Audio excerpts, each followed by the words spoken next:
আমরা যদি আপনারা চাকরিতে না রাখি আপনার ইমামতি থাকবে না। সভাপতি সাহেব, জি বলেন। এই যে আমরা হুজুরটারে রাখলাম নামাজের জন্য, মনে করেন যে হ্যাঁ টাইমলি নামাজ পড়াবে, ঠিক আছে মানলাম।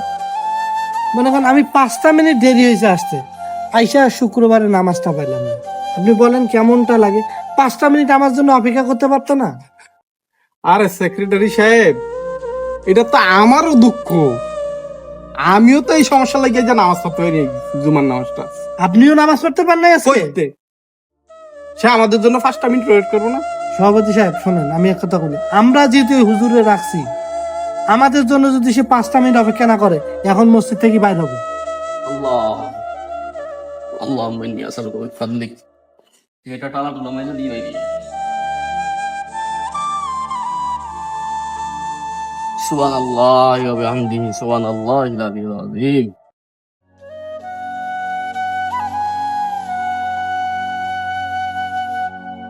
সেক্রেটারি সাহেব, ওই যে হুজুর যাইতে আছে, হুজুরে। এই ইমাম সাহেব, এদিকে আসুন। ও সভাপতি সাহেব, আসসালামু আলাইকুম। ওয়ালাইকুম সালাম। সভাপতি সাহেব, সেক্রেটারি সাহেব কেমন আছেন? এই যে আলহামদুলিল্লাহ ভালো আছে। ভালো আছেন? জি আমরা দুইটা লোক জি। এখানে যে দাঁড়ায় আছি, আপনি এদিকে নামাজ পড়ায় চলে যাচ্ছেন, আমাদেরকে চোখে পড়তেছে না আপনার?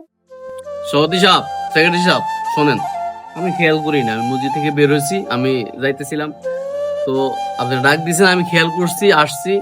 কি হয়েছে সেক্রেটারি সাহেব? এই দিক দিয়ে যাওয়ার সময় আমাদের খেয়াল করতে পারেন না? আর আমরা যে দুইটা লোক আপনারা ইমাম হিসেবে নিয়োগ দিয়ে রাখলাম এখানে, আমাদের জন্য 5টা মিনিট অপেক্ষা করা যায় না? আপনি আইসাই তো নামাজ শুরু করে দিচ্ছেন, আমরা তো কেউ নামাজ পাইনি, এই যে এখানে দাঁড়ায় আছে।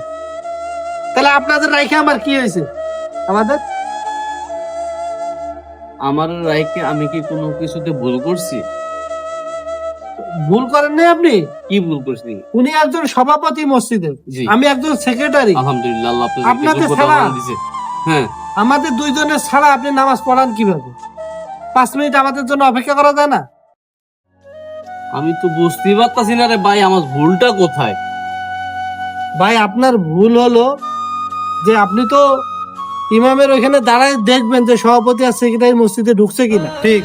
দুইজনে ঢুকলে তারপর তো আপনি নামাজ শুরু করবেন। এটা কি- আমরা কেউ ঢুকলাম না, আপনি নামাজ শুরু করে দিলেন। এটা কি আমার দায়িত্বের ভিতরে পড়ে? আমরা রাখছি না আপনারে। দেখবেন না আপনি? তা আপনারা রাখছেন তাতে অসুবিধাটা কোথায়? আপনারা রাখছেন মানে কি? আপনারা কি দুজনই নামাজ পড়েন, আর কেউ মহল্লাতে কোনো মুসল্লি নাই?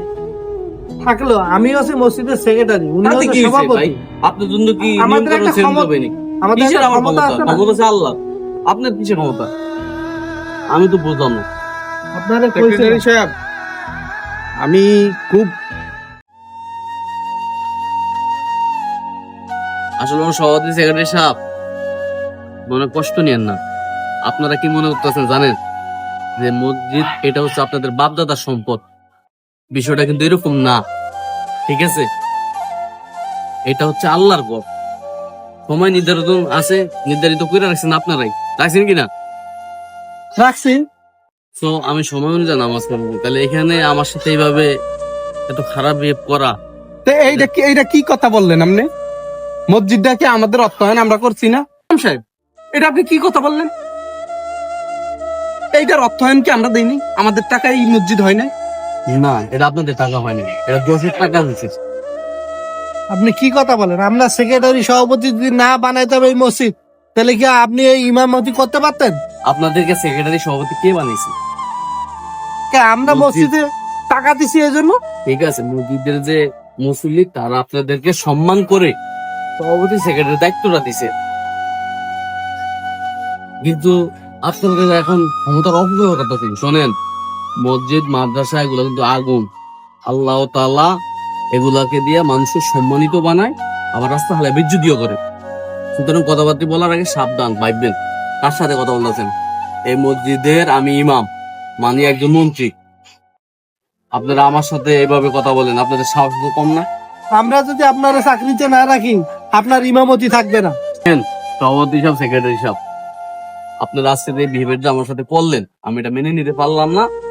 আপনারা বললেন আপনাদের মসজিদ, আপনারা আপনাদের মসজিদ ইমামতি করেন, আপনারা নামাজ পড়েন, আমি আর চাকরি করবো না, আমি আমার মতো চলে যাচ্ছি। ভালো থেকে আসসালামু আলাইকুম ওয়া রাহমাতুল্লাহি ওয়া বারাকাতুহু। ঠিক আছে, আল্লাহ হাফেজ। আল্লাহ যাও যাও, তোমার মতন ফোন তো মারছে। আই আফসোস, এদের রুশিও কবে, এদের জ্ঞান বুদ্ধি কবে হবে? আজকে না আমার ফ্যামিলিগত ভাবে সব ঠিকঠাক আছে, আমি চাকরি ছেড়ে চলে গেলাম। অনেকে মন তো এদের কথা শুনেই নামাজ কালাম ফরাইবো, কি ফরাইবো? আফসোস।